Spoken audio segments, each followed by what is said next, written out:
Hope-based communications to help organizations and movements develop new narratives for social change that is rooted in their values and vision. Before setting up Hope-based communications as an independent consultancy, Thomas was head of brand and deputy communications director at the human rights movement Amnesty International. Thomas has also worked in communications for business, government, and civil society, including anti-corruption NGO Transparency International, the European Commission, and the PR firm Hill & Knowlton. He has lived in Ireland and France. He is soon moving to Berlin, I was told tonight, and right now he lives in London. Would you please welcome Thomas Coombes. Thanks, Thomas. Hi, everyone. I want to talk to you tonight about hope, but first I want to tell you a story. The story is about a person called Sarah. Sarah lived in a country where the group of people that she belonged to wasn't welcome and wasn't treated with kindness.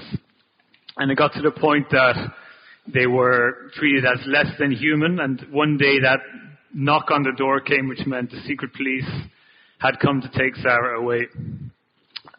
Sarah and her husband ran out the back door, and with the help of a passeur, with a guide, she crossed the mountains to get to the border of another country. And the guide said, the border's right over there, and left them in that spot. But when they came to the border, there was a big barbed wire fence. And Sarah's husband said, we have to go back. We can't get past this fence. But Sarah was pregnant. And so Sarah wouldn't give up. She had not just her own life, but the life of her unborn child to think about. And so she started climbing over the fence. And her arms were bleeding when the police found her on the other side. And the police had already started sending people back to certain death by giving them back to the police on the other side. But because Sarah was pregnant, they made an exception. And they took Sarah to the police station where she filled out an asylum form that I recently held in my hands. And on the part of the form where it says, why are you claiming asylum?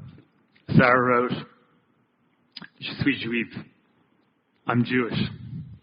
Because the year was 1942 and Sarah Davidovich was crossing from France to Switzerland. The next year in a refugee camp in Switzerland, Sarah gave birth to my aunt, Edith, and a few years later to my mother, Eva, in France. Why have I told you that story?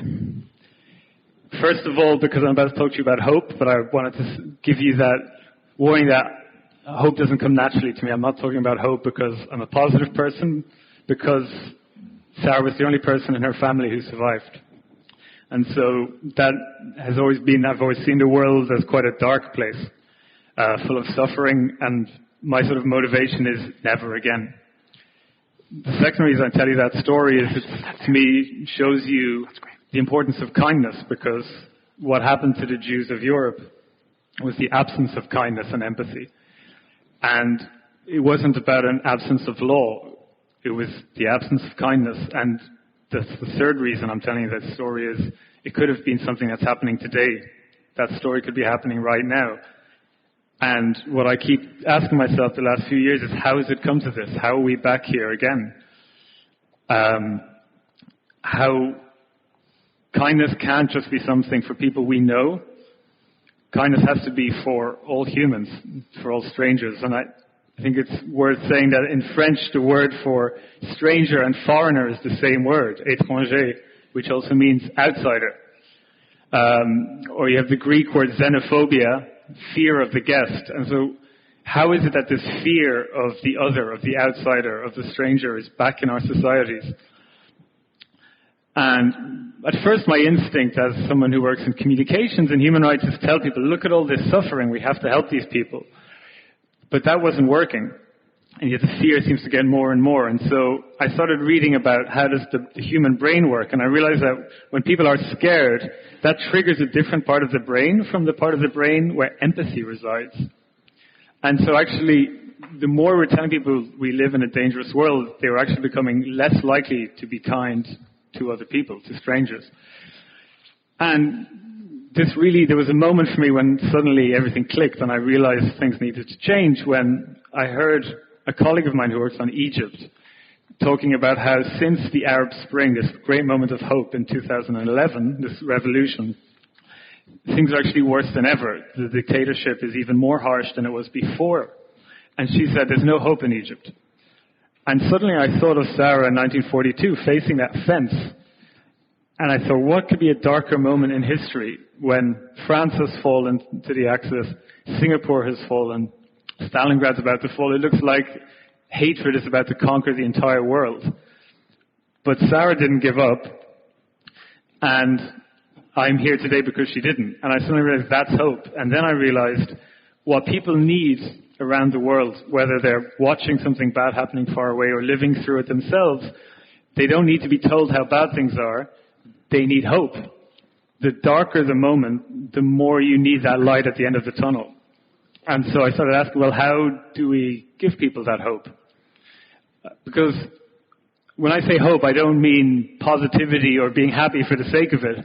Hope is the belief that tomorrow can be better than today.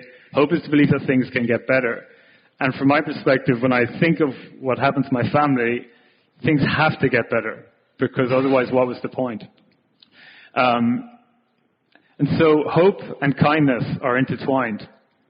There's a researcher in the United Kingdom called Rosie Carter who works for Hope Not Hate, and she's gone around the country speaking to people in areas that have increasing xenophobia or people who voted Brexit, basically people who are increasingly opting to live in a more closed world, and she wanted to find out why. And her findings were really interesting. The more people felt negative and like with no power over their lives, the less likely they were to be welcoming. And when people felt a sense of hope, a sense of control over their future, then they were more welcoming. And there's something really important in that for us, that actually it's not about telling people that they're wrong or that their fear of the other is wrong, but actually their emotions is our political act in themselves. How do we make people feel more hopeful, more optimistic, more in control of their own lives? Then actually they'll be more likely to welcome people, to be kind to strangers. So we need instead actually to tell stories that give people a sense of togetherness, of belonging, of confidence. And this is why the stories we tell are so important, because if we tell stories about inhumanity, then that will start to become the reality for people, that it's normal for people to just look after themselves, to not be kind to strangers, to take care of people within your own group, because we live in this dangerous world where we're all against each other. We need to tell stories of kindness to strangers, of people being kind, because that's the norm. That's what it means to be human, is to be kind to someone else just because they are human. And so that's how we need to make people see the world, that is just common sense. So we don't just take care of people because it feels good or it's the right thing to do, but it's natural instinct. I often think, why did Switzerland save my grandmother's life, but not all those other people? Was it international law because it was the right thing to do? I think above all it was that reservoir of kindness wasn't high enough at that time. So we need to tell more of these stories of people being kind to each other. Robert Kennedy gave this speech where he talked about when you are kind to someone, you send out a ripple of hope, and together all those ripples of hope form a current that can wash away injustice. And so how do we build up again those currents? And what is it that stops it? I think it's fear is the dam that stops those currents of kindness from washing through our society. So how do we break down that fear so that kindness can, in the words of Martin Luther King, flow like a mighty stream? And this is what I want to talk briefly about human rights. You've probably heard about human rights in terms of abuses, of suffering, of governments taking away rights from other people, their freedom, of things governments have to do because it's the law. To me, human rights is about so much more than that. And I've always tried hard how do I tell the story without telling the story of my family, because I want other people to also believe in human rights. To me, human rights is about being kind to strangers just because I'm human, you are human, they are human. So I work in human rights, but I don't see myself in a protest or handing out aid. I'm in human rights to tell people stories and so that people hear other people's stories. If you want to change people's mind, actually, the most powerful way is to tell them a story of someone like them changing their mind. If you want someone to be kind, you need to show them other people like them being kind. These stories form those ripples that become a narrative, a story of how we should act in society. And the crucial thing is that they have to become something that politicians take into account when they make their decisions. We can't run our societies just on numbers, on what's good for the economy or security. Kindness has to also become a factor in how we make decisions, how our societies are run. And so that's my message to you is, how can we all as individuals change the world? Well, in the stories we tell. We should tell stories not just of the people who receive the kindness, but also the people who act with kindness. Whether it's someone who takes a refugee into their home, whether it's someone who writes to a stranger in a distant land and tells them, "You're not alone, I'm with you." Whether it's someone who writes to a politician and demands they act with kindness.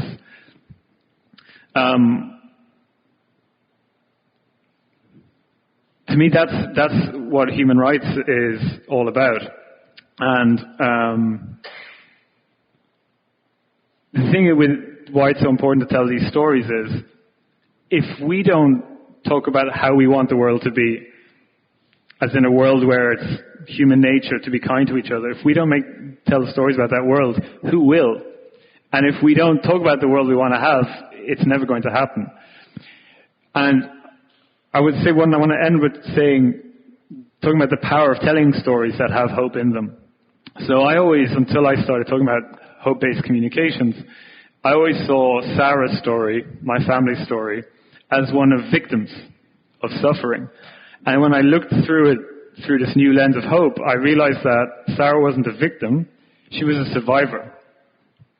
And that the fact that I can stand here before all of you is all because of her. And to me, that's the power of hope. So what I would say to you is, the rest of the night and from now on, all of us can tell these stories of hope. And in fact, perhaps the greatest kindness of all is telling someone's story. That's also an act of kindness, especially if you hear someone's story, retell it with empathy and honor them, as I hope to do Sarah. But also, the greatest kindness is to give people hope. Thank you. Wonderful.